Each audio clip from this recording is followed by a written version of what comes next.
Okay, today we are talking about my favorite topic, drugstore makeup. If you guys are new to my channel, you might not know this, but I film videos all about beauty in general, but I focus a lot on drugstore makeup because I truly believe you can find high quality, even luxury quality products at the drugstore for more of an affordable price. And I'm not just saying that, like if you go back on my channel, you've seen that I've loved drugstore makeup products for years and years.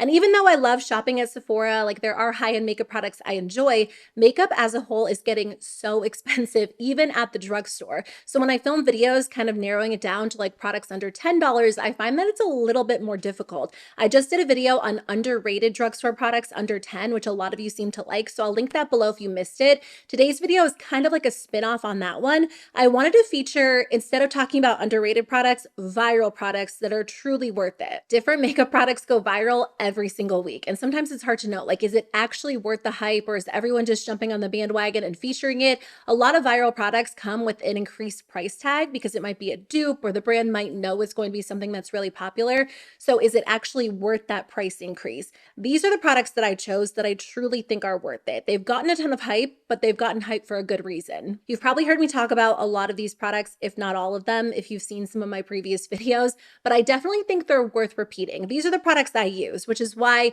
if you watch my videos, you see me mention the same products over and over because I don't just buy a product and set it aside. These are the things that I'm consistently using that continuously top other products I'm testing. And I test a lot of makeup. So if you see it in multiple videos, it's for a good reason. It means it truly is something that I love and I continue to use. So some of these might be repeats, but I do think they're worth the hype. So let's get started. So as we all know, e.l.f. is one of the drugstore brands that tends to go viral the most often. And I think that's because they've kind of become known as the dupe brand over the last few years. They do launch products that aren't necessarily meant to be dupes of other products, but a lot of their viral, super hyped up products are very clearly dupes or alternatives for much more expensive or even luxury price products. And with that sometimes comes a little bit of a higher price tag, especially for e.l.f. I still see comments on my videos or on social media about people reminiscing about the days when e.l.f. was $1 or $3. They had like their two separate lines. Trust me, I remember those days very, very clearly. When I first started my YouTube channel, e.l.f. was like a big part of my channel. They still are, but I purchased a ton of products from those lines. Obviously, the prices have gone up over the years, but I do think the quality has gone up as well. But I will say, when they do launch something that they know is going to be a hit, that's going to go viral, that's meant to dupe something that's very popular, usually it is a little bit more expensive. And the Halo Glow liquid filter is probably one of their most expensive products at $14.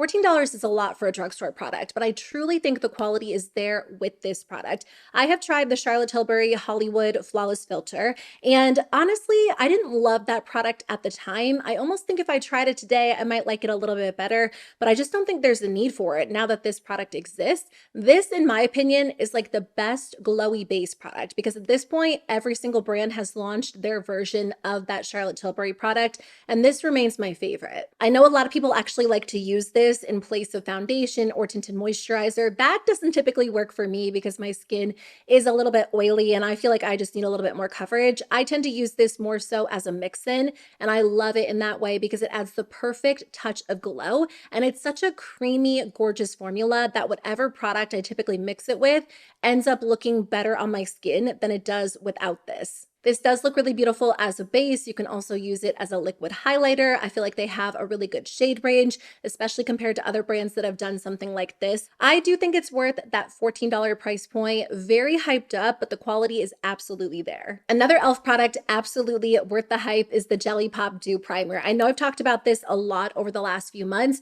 This is supposedly a limited edition product, but this is like the third or fourth summer where e.l.f. has brought this back. And they're obviously only going to bring back a limited edition product if it keeps selling. So obviously they are getting their money's worth out of this product. It's hitting the sales quotas. If you can't get it again, if for whatever reason they decide to not bring it back, the Power Grip is very, very similar, but there's something about this one. It's a little bit thinner. It is so sticky, so it grips your makeup all day long, but it leaves your skin looking incredibly glowy, so smooth, so radiant. So even if you have oily skin and you don't tend to love glowy products, I think you'll end up liking this because because even though it is glowy, it actually locks your makeup into place well. I've tried this with so many foundations, and honestly, it has worn perfectly with every single one, including tinted moisturizers, which tend to wear off very quickly on my skin, and powder foundations, which don't always work well with sticky primers. So last time I checked, which was just like a few days ago, it's still available on Ulta's website. I highly recommend trying it out if you like a sticky, tacky primer. I have two different concealers that I wanted to talk about in today's video. The formulas are very, very different. Let's start with this one because this has been around for a long time and it still remains a very popular, very viral product. Every once in a while, I kind of see it go viral again, and it's because people are rediscovering the formula, and it is absolutely worth it if you like a good, creamy, very comfortable concealer. It's the NYX Bare With Me Concealer Serum. This is perfect as a concealer because it is very creamy, very comfortable, really, really moisturizing, but it's a little bit, I don't want to say thicker. It almost is a little bit thicker than you would expect because they market it as a serum. And in my opinion, it's not really thin enough to be a serum. It's definitely a little bit creamier than that. It has really, really good coverage, but you can blend it out and it doesn't feel heavy and it doesn't look cakey on the skin. It's such a good option if you just want that smooth, moisturized look, but you still like coverage. The other concealer that I wanted to share with you, I think is a little bit more ideal if you have oily skin or you just like a true matte concealer. I almost forgot about this one, but then I remembered this went super viral when it launched. I think like the beginning of last year or the year before that. I get all of my years mixed up, but I remember people loving this, which was kind of surprising because when they launched the foundation a few months before this, the foundation went viral, but it got very mixed reviews, whereas this product in general was very well received. The formulas are quite a bit different. So if you loved or hated that foundation, I would just kind of like put that out of your mind as you're considering this concealer. It's very, very thin, but it has a really nice matte, long wearing finish. It's creamy and comfortable. It has really good coverage. What I like about this product is I have wrinkles under my eyes, as a lot of us do. And so many concealers claim to be crease proof, and there just really isn't such a thing as like a true crease proof formula. If you have wrinkles, if you have fine lines, most products are going to settle into those, but some products definitely settle worse than others. And I find that a lot of very thin concealers instantly settle into my fine lines, whereas this one doesn't settle as quickly. And once you set it, it won't settle throughout the day in my experience. For a matte concealer, I don't find that it looks dry or cakey. It doesn't enhance texture. It really just wears beautifully throughout the day. And because it is so light, so thin, I almost think it gives a little bit of a blurred appearance, which is nice if you do have wrinkles under the eyes and you just like that look. So definitely a fan of this. I find it a little bit more long wearing than NYX, but I think NYX is definitely more moisturizing. So kind of depends on what you're looking for. In general, this might be more ideal if you have oily skin, and this might be more ideal if you have normal to dry, but I feel like I can kind of make them both work no matter what. There were like 3 different powders that I felt like I could have mentioned in today's video, but I decided to go with this one, which again is kind of like a long-standing viral product. Like it didn't just have a quick moment of virality, it's been around for a long time and it still continues to get a lot of hype, and for good reason. I mean, it's not that old. I would say it's maybe a few years old. It's the NYX Can't Stop, Won't Stop Mattifying Powder. The reason why I like this is because not only is it mattifying, it's very, very smoothing. So I actually love wearing this under the eyes. I'll take one of those triangular velour sponges and just use this to set my under eye concealer, and it makes everything look incredibly smooth, super flawless. It is a pretty matte powder, so I would say if you have very dry under eyes, you might not want to do that. You could probably go in with a little bit of a fluffier brush. That way you get more of a diffused look and get a similar effect. But I'll use this to set my entire face, especially during the summertime. We recently were in Florida visiting family. It was so hot there.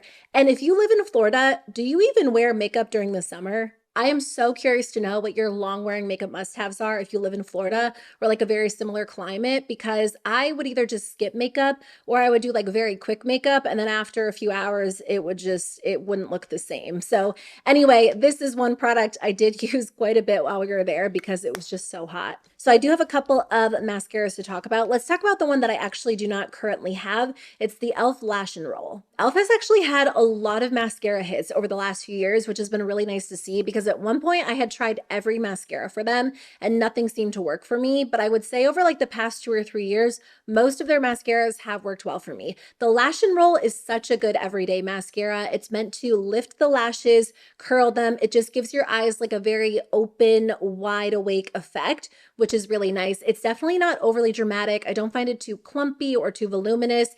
And I never really thought I'd see the day where I do prefer more of a natural mascara, but it is here. If I'm wearing a lot of eyeshadow or eyeliner like I am today, I usually do go for a little bit more of a dramatic mascara. But if I'm skipping eyeliner and I'm just going very light with the eyeshadow, I feel like a very natural mascara complements that look a lot better. So in that case, I'll reach for the e.l.f. Lash Extender, which is, I think, their newest mascara. It's a tubing mascara, or the Lash and Roll, which I used mine up fairly recently, so I just haven't repurchased it because I have a lot of other mascaras currently open. But that one is amazing if you do like a lifted curled effect, but you don't want something over the top. This one is maybe a little bit controversial. In fact, I know it is because when this product first came out, it did go viral, but it got very mixed reviews. And I actually hated it, then I loved it, and it became an absolute essential part of my makeup routine. It's the Milani Highly Rated Lash Extensions Tubing Mascara. Now, I will say I don't necessarily love this mascara on its own, and it's a little bit more of an expensive mascara. I think it is, I wrote down the price, $13.99. That is a lot for a drugstore mascara. It might be a little bit less expensive at like Walmart or Target. I usually pull my prices from Ulta, but I will say Ulta tends to increase the prices by like $1 or $2 for a couple of brands. Anyway, I typically use this as a layering mascara. So I love a lot of voluminous, dramatic mascaras, but sometimes when you're getting a mascara that gives a ton of volume or a mascara that lifts and curls, it doesn't necessarily lengthen. So when that's the case, I'll actually take this mascara as the last step in my routine and just kind of like lightly hit the ends of my lashes, and it just stretches them a little bit longer. Also, because it's a tubing mascara, it almost works as like a sealant. So if you have a mascara that actually flakes or smudges pretty easily and you just use this as like the last coat, it will lock that mascara into place really well. I also love this on the bottom lashes because I think it just grabs onto the lashes really well. It's not my favorite on its own because it does have a tendency to get clumpy fast, and it's such a wet formula that I feel like it doesn't really perform its best until it's dried out for like a month or two. So I typically do use it in combination with another one. It's a little bit of a tricky formula. So some people are immediately like, no, I'm not even going to buy that because I don't want to have to put in work to use my makeup products, which I totally get. But I'm telling you, this has saved so many bad mascara days because it just completely enhances the mascara I'm using it with. The last one, I guess, can be a little bit of a controversial mascara as well. Controversial is such a dramatic word. It can be a little bit polarizing because, which again, just sounds very dramatic when it comes to a mascara. But you get what I'm saying. People either love this or they hate it. The Lash Princess by Essence. It is such a good mascara in my opinion. I love that it's still $4.99. After all these years, Essence has not raised the price on their mascaras. Thank you to Essence for keeping it affordable because they are one of the only brands out there where the majority of their products are still under 10 and even under 5. Anyway, price point aside, I love this mascara. I think it does such a great job at adding a ton of volume, making your lashes look so thick, which for me is really nice because I know I've said it a million times, but I have really bad lashes. They're not long, they're not thick, they're not curly, like they fail in every single category. So it's amazing to have something that adds a ton of drama, a lot of volume. And this mascara is quick and easy to build. You don't have to wait for it to dry between coats. It layers nicely. For me, it wears well. Some people say this really smudges on them. And I don't know. I think the issue why I just don't deal with that as much as other people is because my lashes are so short, or maybe it's just like the shape of my eyes, but typically my lashes, top or bottom, don't touch my skin. So I don't really have the opportunity for mascara to smudge on me. I've experienced flaking from other mascaras, but not this one. So, it really is truly one of my absolute favorites. It's $4.99. I think it's worth it, but I know, it has some mixed reviews. Okay, I'm kind of cheating with this product. This is not technically a drugstore product, but it is more of like a drugstore priced product.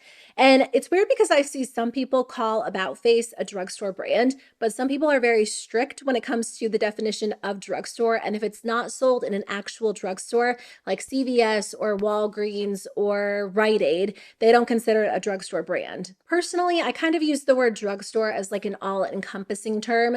I mainly stick with brands that are sold at the actual drugstores, but I might include a more affordable brand that's sold online.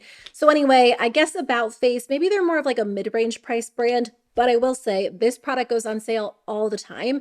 So you can get it for like $8 or $9. So kind of a bonus product because otherwise I would have only had 4 products in this category and just skipped it. So I figured I might as well mention it. The matte fluid eye paints from About Face are the best matte liquid eyeshadows I've ever tried, hands down. I feel like a lot of drugstore brands, or just a lot of brands in general, don't do matte liquid shadows, and they stick with shimmery liquid shadows or metallic liquid shadows or glitters. So in my mind, I'm like, matte shadows must be a lot more difficult to formulate. They're becoming a little bit more popular. I know Hard Candy just launched one. Lottie London has a great formula, but this formula from About Face is perfect. They have a ton of different colors. I tend to prefer the neutrals, as you can see, because you can actually use these as eyeliner, which is really nice, but I love them as like one and done shadows. If I don't want to take the time to pull out an eyeshadow palette and mix and match colors, these are really, really great. And I don't normally do a fully matte look, but these make it easy. They're very flattering on the eyes because they're so creamy and so rich and pigmented that you can just swipe them across the eye,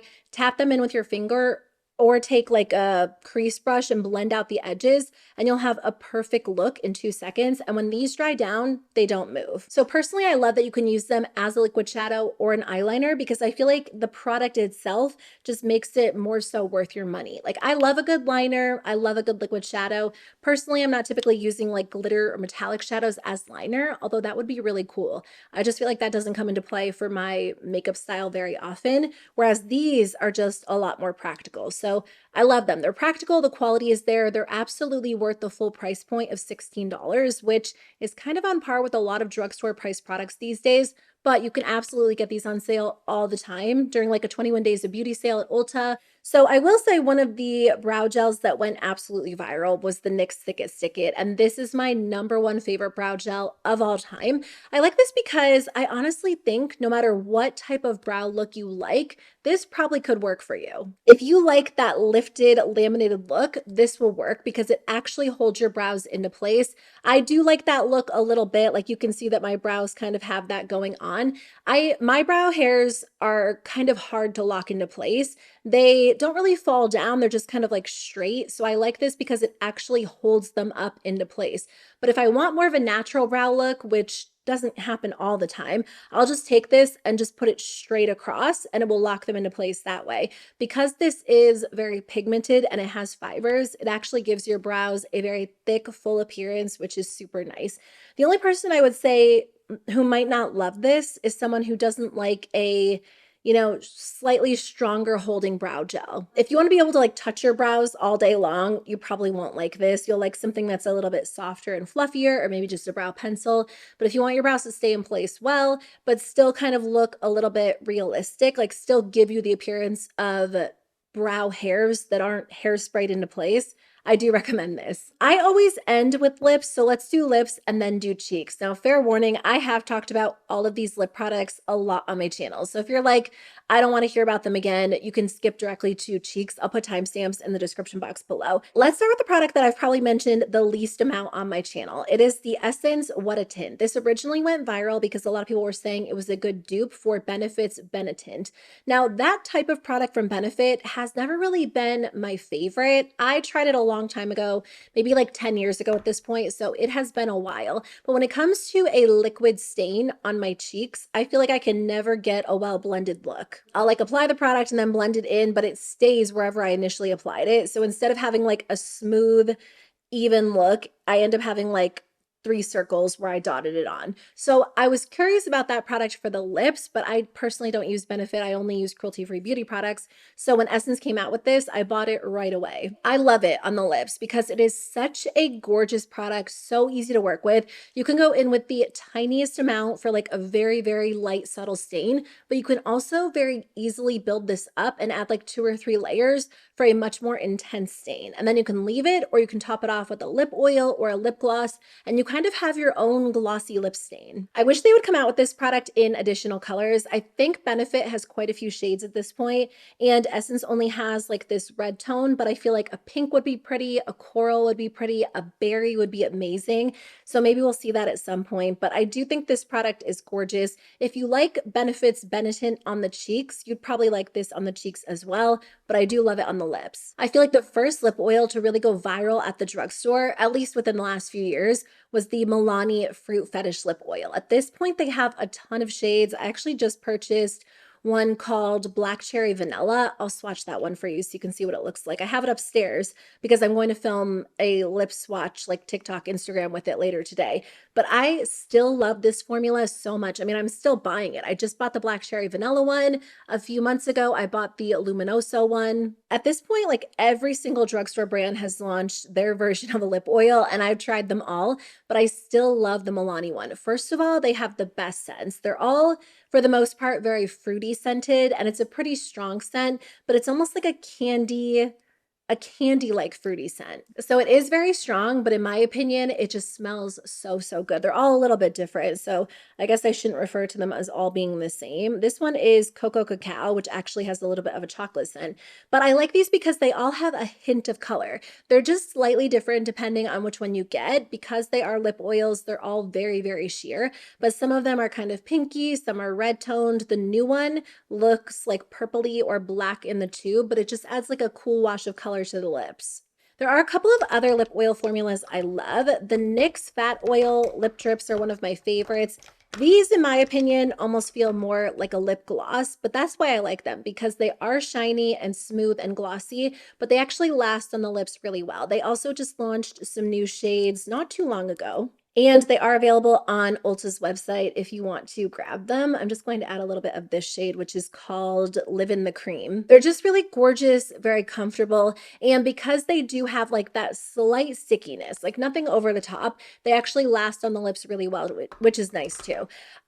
When this formula originally came out, I wasn't the biggest fan. I felt like it was okay, but at that point, like pretty much every other drugstore brand had launched a lip oil.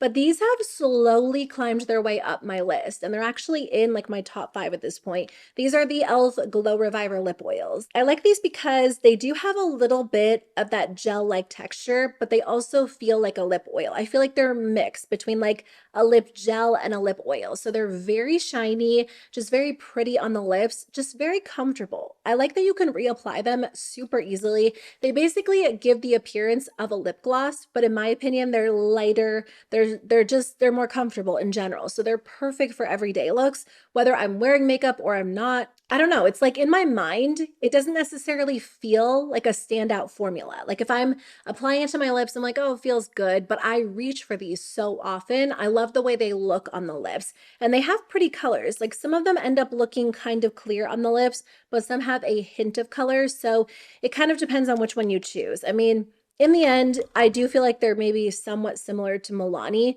but I just think these look a little bit extra glowy and shiny on the lips in such a pretty flattering way. Again, this lip product from e.l.f. went viral, and some people were not really interested in trying it because of the price. e.l.f. used to have like $3 lipsticks, and I don't think they really had any formula in their collection that was a lot more expensive than that. And then they launched the Face Satin Lipsticks, and these were $9, which is a pretty big price jump for e.l.f. When I tell you this actually does feel like a high-end lipstick formula, I'm not even kidding. Like this has become my go-to lipstick formula. I'm wearing the shade No Doubt. This is on my lips. I do have a little bit of a gloss from Lawless, and then, just a few minutes ago, I applied a little bit of that NYX gloss.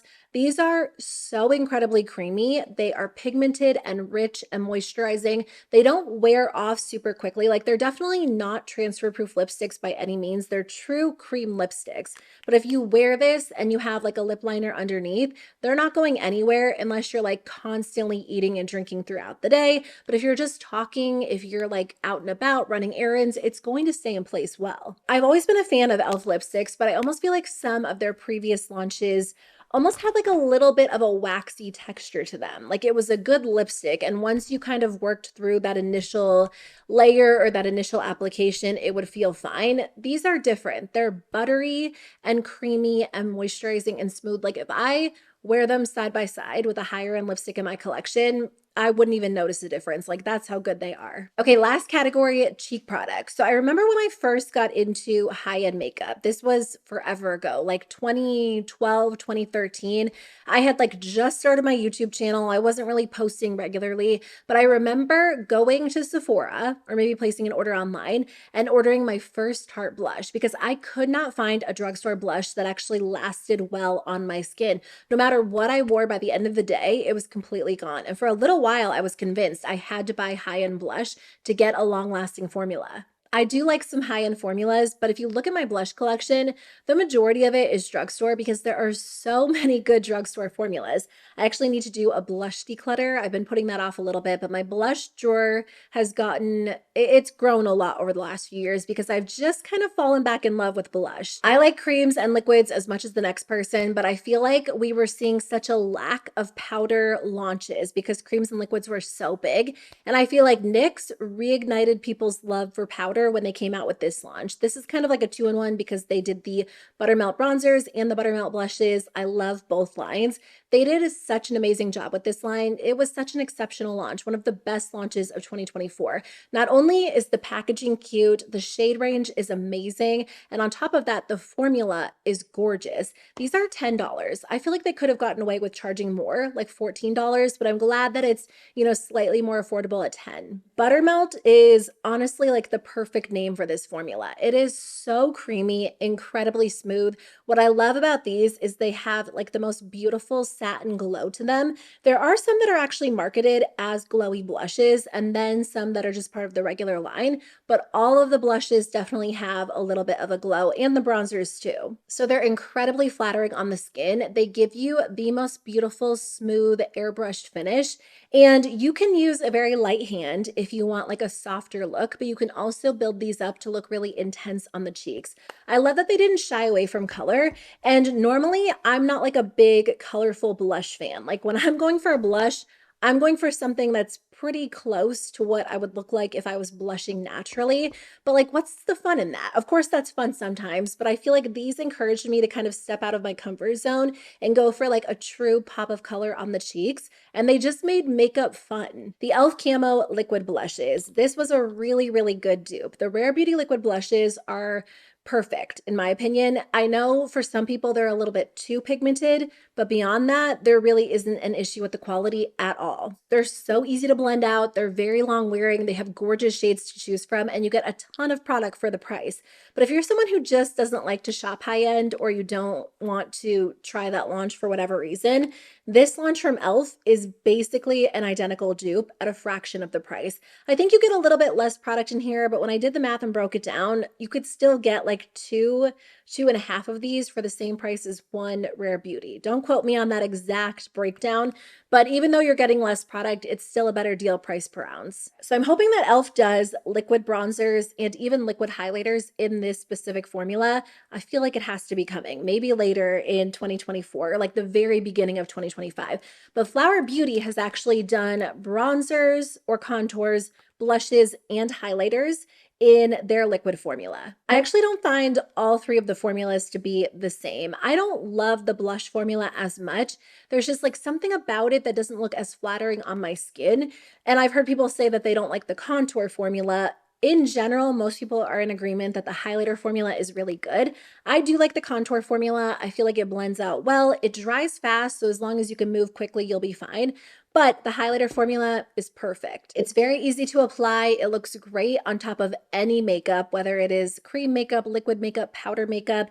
And I just think it gives you like that gorgeous glowing from within look, but you can also build it up to look really intense on the cheeks. And then the blush is my least favorite, but I've heard people say the exact opposite. So maybe swatch them if you can. I'm trying to think if there's a store where you can actually swatch these. I'm pretty sure my CVES has actual testers out, but now I don't know for sure. So anyway, just wanted to mention them. These were all over social media a few years ago, and I personally do still like them. Let's wrap it up with two old school products, the Essence Pure Nude Highlighter. This was viral before like going viral was a thing. This was so popular on YouTube back in the day, and I have seen people talk about it more recently as well. But if you have never tried this and you like a subtle highlight, this is perfect. I feel like my highlighter preferences have changed a lot, and even even though sometimes I like a very glowy highlight, I don't know if you can tell today, I have the Rare Beauty highlighter on, just a small amount though, that can be very intense. In general, I do like something a little bit more subtle, and this is perfect. Every time I wear this and I catch a glimpse of my makeup in the mirror, if I'm like outside or in a store, I'm like, oh, what am I wearing today? It's always this. It just looks natural and pretty and smooth without taking away from the rest of your makeup. Another old school favorite is, of course, the Milani Baked Blush formula. I feel like I talked about these a lot this summer, and I don't know if I just kind of like fell back in love with them this summer, but these are beautiful. Baked blushes actually did make a little bit of a comeback this year. There were a few brands that did baked blush launches, and even brands that launched something kind of similar that wasn't necessarily marketed as a baked blush. But there's something about a baked blush formula. It doesn't sound the most appealing. And when you touch it, like when you actually touch the product, it doesn't feel like it's going to look nice on the skin. So I feel like if I was just like swatching products, I wouldn't be attracted to a baked blush formula. But these look beautiful on the skin. If you like a glowy blush, kind of like a blush highlighter all in one, these are amazing. Some do have actual glitter in them, some don't. I honestly want to take these and apply them all over my cheeks. They're absolutely stunning. So again, an old school favorite that maybe hasn't gone viral recently, but it's something that is truly worth all of the hype it gets on social media. Those are all of the products I wanted to share with you in today's video. I actually do have a part 2, or technically a part 1. If you want to check it out, I shared 20 underrated drugstore makeup products, all under $10. So I'll link it for you on the screen, but I'll also pin it in the comment section below. I know that these are all like very popular products, so you might have tried quite a few of them, but if you want some hidden gems at the drugstore, maybe things you haven't actually picked up, I'll link that video below. Thanks for being here. Thank you guys so much for watching. I'll have a lot more videos coming your way later this month, and I'll see you very soon. Bye.